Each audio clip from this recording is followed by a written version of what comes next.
It really was the most extraordinary, historic, and I must say, very solemn afternoon in London. At exactly 2:22, the procession left the front gates of Buckingham Palace, and we'll go through over the course of the hour who exactly was in it, but the Queen's coffin there on a gun carriage, and it took 38 minutes to make its way up the Mall to its resting place in Westminster Hall, where it's going to be for the next 4 days and 4 nights. Literally behind this window, as I speak to you, there are people filing over Lambeth Bridge. They're queuing for miles down the river.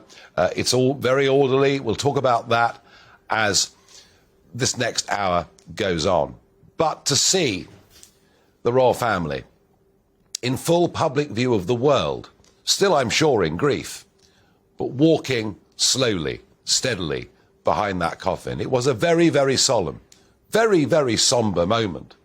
There were no hand claps, there was no applause, there was no cheering, some of which we saw when the Queen's body arrived at Buckingham Palace last night, which I must say did rather surprise me. But perhaps it was just emotional relief from those who've been out there waiting in the rain. Now, this was very, very solemn. It was followed by a service in Westminster Hall. And I have to say, a combination of that and what I've seen with the people lining up along the south bank of the Thames tonight to go and pay their respects, I genuinely, really, truly believe we are seeing the best of Britain.